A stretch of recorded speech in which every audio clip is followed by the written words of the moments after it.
नमस्कार। योग भारती परिवार में आपका हार्दिक स्वागत है। आज हम आपको अनुलोम विलोम प्राणायाम के बारे में कुछ जानकारी देने वाले हैं। अनुलोम विलोम प्राणायाम वस्तुतः नाड़ी शोधन प्राणायाम का ही प्रारंभिक चरण है, जिसमें कुंभक नहीं होता है। प्राणायाम का हमारे जीवन में बहुत महत्व है। प्राचीन काल के ऋषियों मुनियों ने अनुभव किया, चले वातम चले चित्तम निश्चलम निश्चले भवेत्, अर्थात जब हमारा वायु चंचल होता है तो हमारा चित्त भी चंचल होता है। चित्त से वायु का संबंध है। चित्त चंचल होगा तो वायु चंचल होगी, वायु चंचल होगा तो चित्त चंचल होगा। अब चित्त को पकड़ने का कोई माध्यम तो है नहीं। मन किसी भी यंत्र से देखा नहीं जा सकता। तो मन तो है, लेकिन वो कैसा है, कितना बड़ा है, कहाँ है, दिखाई नहीं पड़ता। मन को पकड़ने का कोई माध्यम नहीं है। तो ऋषियों ने अनुभव किया कि जब श्वास से मन का संबंध है तो श्वास को अगर हम पकड़ेंगे, श्वास को नियंत्रित करेंगे तो हमारा मन भी नियंत्रित हो जाएगा। योग सूत्रकार महर्षि पतंजलि ने लिखा है, तस्मिन् सति श्वास प्रश्वासयोः गति विच्छेदो प्राणायामः। यहाँ तस्मिन् सति का अभिप्राय है आसनों में कुशलता प्राप्त करने के बाद, आसनों में प्रवीण होने के बाद, आसनों का अभ्यास करने के बाद। इसको हठ योग प्रदीपिका में आसन विजय कहा गया है, किसी ग्रंथ में आसन सिद्धि कहा गया है। तो थोड़े दिन तक आसनों में, विभिन्न प्रकार के आसनों में, शारीरिक व्यायामों में प्रवीणता प्राप्त करने के बाद हमें प्राणायाम का अभ्यास करना चाहिए। प्राणायाम का अभ्यास करने के लिए सुबह या शाम का समय उपयुक्त है। प्रातःकाल सबसे अच्छा माना जाता है। खुली हवा में, जहाँ पे अधिक शोरगुल ना हो, नमी सीलन ना हो, कोई धुआं गर्दा इस प्रकार का भय ना हो, वहाँ पर प्राणायाम करना अच्छा माना जाता है। तो प्राणायाम का अभ्यास करने के लिए स्थान के बारे में हमने आपको बता दिया। खाली पेट प्राणायाम किया जाता है, इससे भी सभी परिचित होंगे। यथासंभव खाली पेट का अर्थ है पेट में भोजन भरा ना हो। अगर आपने जलपान किया है, चाय काफ़ी ऐसा कुछ पिया है तो आधे घंटे का, भोजन किया है तो 3-4 घंटे का अंतर होना चाहिए। आप किस मुद्रा में करेंगे? प्राणायाम में मुद्राओं का बहुत महत्व है।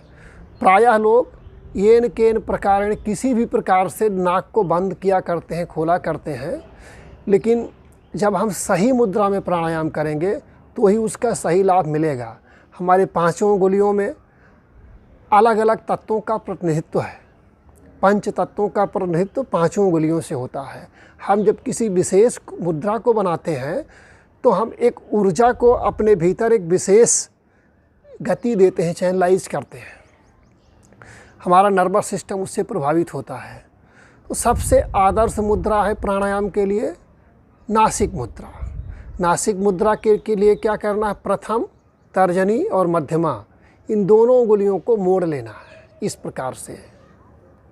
अब अंगूठे से आपको दाहिने नाक को कंट्रोल करना है, इन दोनों उंगलियों से बाएं नाक। ये हो गया आपका नासिक मुद्रा। दूसरा हाथ ज्ञान मुद्रा या चिन्ह मुद्रा, दोनों में से आपको जो अति सुविधाजनक लगे बनावे।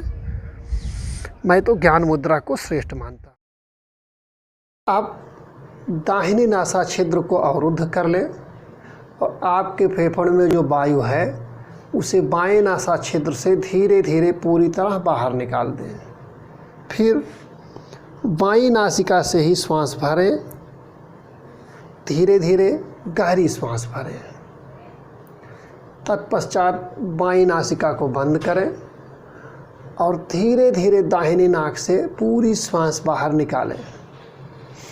जब श्वास पूरी तरह बाहर निकल जाए तो फिर दाहिनी नाक से ही श्वास भरें। जितना समय श्वास छोड़ने में लगाएं उतना ही समय भरने में भी लगाएं।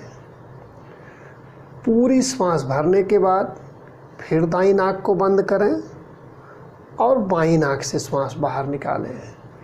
यानी एक बार दाहिनी से भरना है, बाएं से निकालना है, फिर बाएं से भरना है, दाहिने से निकालना है। ये क्रम चलता रहेगा। श्वास गहरी होनी चाहिए, सहज होनी चाहिए, लयबद्ध होनी चाहिए। मन में कोई तनाव ना ले,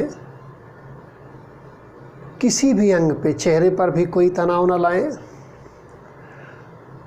कंटिन्यू करते रहें।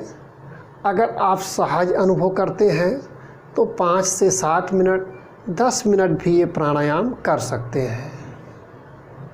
अब प्राणायाम के संबंध में कुछ बातें आपको ध्यान से समझ लेनी चाहिए। एक तो प्रायः प्राणायाम का अभ्यास खाली पेट किया जाता है, लेकिन कपालभाति, भस्त्रिका या कुछ और प्राणायाम को छोड़ करके कई ऐसे प्राणायाम हैं जिनका अभ्यास आप भोजनोपरांत भी कर सकते हैं।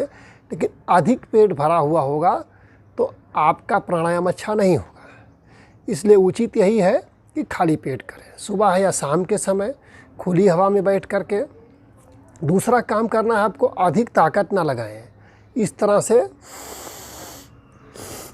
ये रंग ऐसा नहीं करना। एकदम शरीर को स्थिर रखें, सिर को स्थिर रखें। आपके टेल बोन से लेकर के सिर का ऊपरी हिस्सा, पूरा स्पाइनल कॉर्ड एक सीधी रेखा में हो। आप इस प्रकार 5 से 7 मिनट तक ये प्राणायाम करें। अगर आप ऐसा करेंगे तो आपको कई लाभ प्राप्त होंगे। पहला लाभ तो आपको ऑक्सीजन का लेवल आपके शरीर में बढ़ेगा। इससे आपके फेफड़े मजबूत होंगे। ये प्राणायाम नर्वस सिस्टम को भी ठीक करता है। नाड़ी तंत्र को, प्राणायाम से 72,000 नाड़ियाँ शुद्ध होती हैं, ये हमारे ग्रंथों में लिखा हुआ है और अनुभव भी ऐसा है बहुत लोगों का।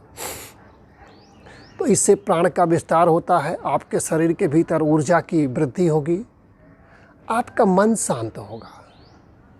और जब आपका मन शांत होगा, प्राण ऊर्जा की वृद्धि होगी, तो आपकी पाचन प्रक्रिया भी ठीक होगी, नर्वस सिस्टम भी ठीक होगा, एंडोक्राइन सिस्टम भी ठीक होगा, सारी प्रणाली ठीक होगी और आप एक समग्र रूप से अच्छा स्वास्थ्य प्राप्त कर सकेंगे। समस्त स्वास्थ्य संवर्धन होगा, आपका समग्र स्वास्थ्य संवर्धन होगा। इसलिए प्राणायाम का अभ्यास आप करें। मुझे लगता है ये जानकारी आपके लिए उपयोगी साबित होगी। अगर आपके जीवन में ये जरा भी, थोड़ी भी उपयोगी साबित हुई, इससे आपको थोड़ा भी लाभ मिला, तो मुझे लगेगा कि मेरा श्रम सार्थक रहा। अब आज हम आपसे विदा लेते हैं। फिर अगले दिन किसी दूसरे वीडियो में किसी दूसरे चीज़ की जानकारी के साथ आपसे फिर मिलेंगे। तब तक के लिए नमस्कार।